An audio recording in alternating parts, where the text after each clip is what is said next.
Salve gente, io sono Luca e in questo epico episodio volevo parlare del modo di dire con la puzza sotto il naso, oppure possiamo fare anche una contrazione e dire con la puzza sotto il naso. In ogni caso, quando parliamo sembra di sentire con la puzza sotto il naso, perché parlando velocemente è come se con la si fondessero, quindi sentiamo con la puzza sotto il naso.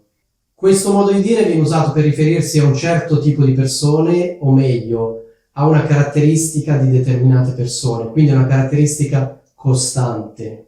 Una persona con la puzza sotto il naso letteralmente è una persona che sente sempre puzza. Allora, la parola puzza probabilmente, anzi quasi sicuramente la conoscete, la puzza è un odore sgradevole, un cattivo odore, quindi una persona con la puzza sotto il naso è una persona a cui sembra sempre di sentire puzza.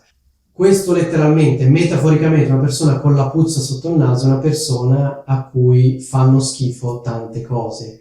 È una persona che spesso dice mi fa schifo, che schifo, non mi piace, no, non mi piace, questo non va bene, questo non va bene, e così via. Che guarda spesso dall'alto in basso le altre persone o in generale ovunque si trovi ha sempre qualcosa da ridire, c'è qualcosa che non le va bene, c'è qualcosa di sgradevole per lei, quindi una persona con la puzza sotto il naso è una persona nel complesso snob, una persona che noi definiamo schifiltosa o schizzinosa. Che cos'è una persona schizzinosa? È una persona che ha sempre da ridire rispetto alla qualità di qualcosa, non le va bene quasi niente. Per esempio, una persona schizzinosa è una persona che dice no, questo non lo mangio perché non mi piace, questo non lo mangio perché non mi piace, questo preferisco non mangiarlo.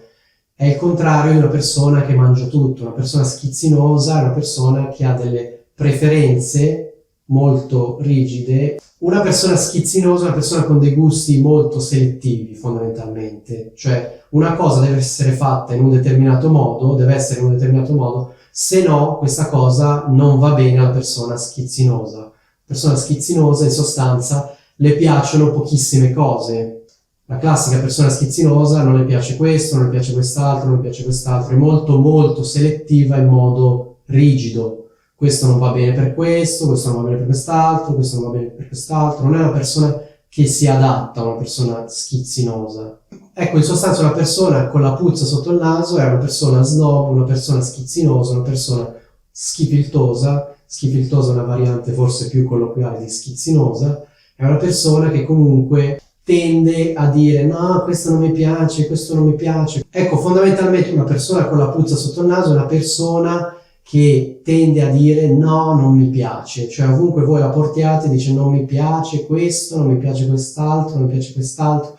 Per esempio la portate fuori a un locale in cui non è mai stata e inizia a dire questo non va bene, questo non va bene, quest'altro non va bene, oppure le presentate qualcuno e dice no, non mi piace questo, non mi piace questa sua cosa, non mi piace quest'altro. È una persona quindi schizzinosa, snob, che tende a guardare tutto dall'alto in basso, è una persona che in genere fa commenti sgradevoli, nel senso di commenti critici rispetto a situazioni, cose o persone. Una persona molto critica, eccessivamente critica se vogliamo, che dice questo non va bene, quest'altro non va bene, questo non mi piace, quest'altro non mi piace, e quindi ricollegandoci al senso letterale dell'espressione, una persona a cui sembra sempre di sentire puzza, una persona che non sente mai profumo ma sente solo puzza, perché la puzza ce l'ha sotto il naso e quindi non può che sentire puzza. Ecco, spero che questo modo di dire vi piaccia, detto ciò vi saluto.